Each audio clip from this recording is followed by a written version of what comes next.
uangalie intelligence yako ikupe taarifa ya ukweli. Huku pembeni kuna maneno mengi sana, kuna kelele nyingi sana. Sometimes unashindwa hata kupita na nguo ya chama kwa sababu ukipita maneno yanayozungumziwa si mazuri.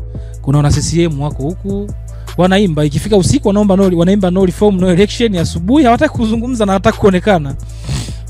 Na ukicheki kuna wana CCM wengi wanasupport upinzani kwa sababu la no reform no election, wamejificha tu lakini wanasupport kwa fedha na wanaambia bwana mliposhikilia hapo msiachie, shikilieni hapo kwa no reform no election, wanazungumza. Kwa hiyo ukiona watu wanazungumza ujue moja kwa moja kuna usaliti ndani ya chama. Sasa kama kuna usaliti ndani ya chama, maana yake kwa tukio hili la huyu Msingida lililotokea, sio tu watu wa upinzani na wananchi wengine hawajalipenda, hata wanachama ndani ya Chama cha Mapinduzi hawajalipenda hilo swala. Kwa hiyo wanashindwa kuzungumza, wanazungumza ikifika usiku, asubuhi wako kimya.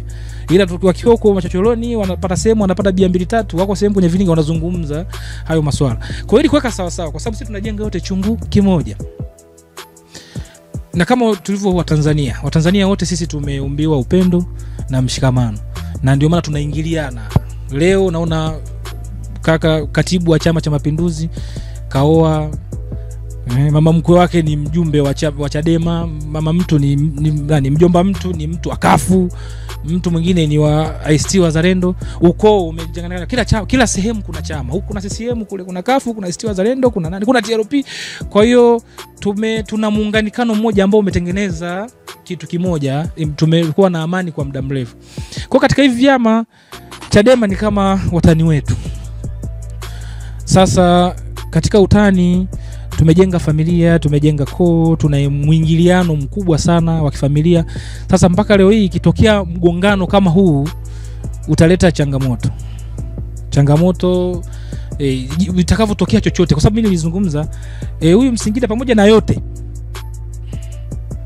ya kuletewa hiyo, ya kupatiwa hiyo kesi ambayo walifanya, kimsingi alifanya makosa. Mimi sitaki kuingilia mahakama, lakini kwa mazungumzo yake mimi ninachoona kama mwana CCM ni alifanya makosa kuzungumza maneno mabaya ya uchochezi. Sasa huyu Msingida pia tunatakiwa tujue kama chama tunadili na mtu gani. Huyu Msingida ametokea kuwa na upepo mkubwa sana. Mimi huwa nazungumza ukweli, huwa sifichi. Kwa sababu kama mtu ameweza kukaa kama okay, sio mbaya kusema kama Mheshimiwa Mboya ameweza kukaa kwenye chama kwa mwenyekiti wa chama zaidi ya miaka 30, alafu akatokea Msingida akaomba tu nafasi ya mwenyekiti wa chama, ndani ya miezi miwili akapata kuwa mwenyekiti wa chama. Kwa lazima sisi kama chama tujue tunadili na mtu gani.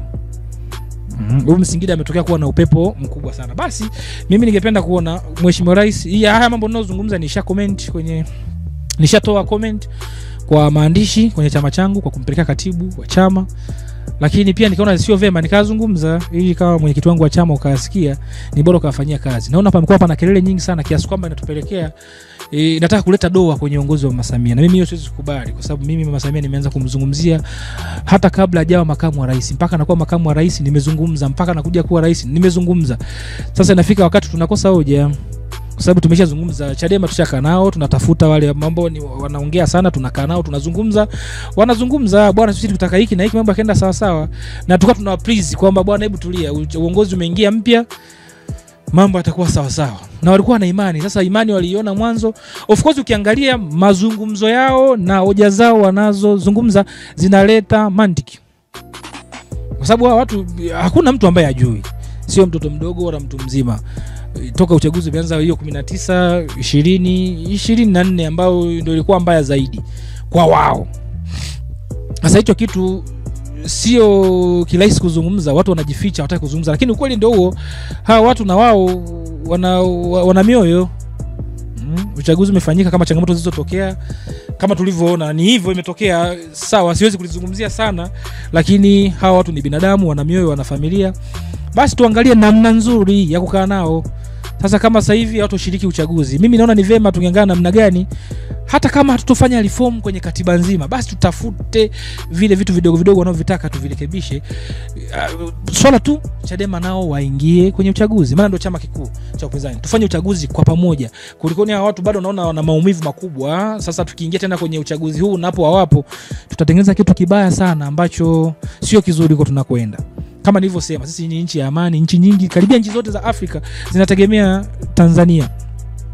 wanapopata matatizo wanataka wasuluhishi kutoka Tanzania, kwa sababu unajua sisi tumekaa kwa amani muda mrefu, mpaka leo tuko tuna amani, tunaingiliana, hatuna ukabila, hatuna udini, hatuna kitu chochote.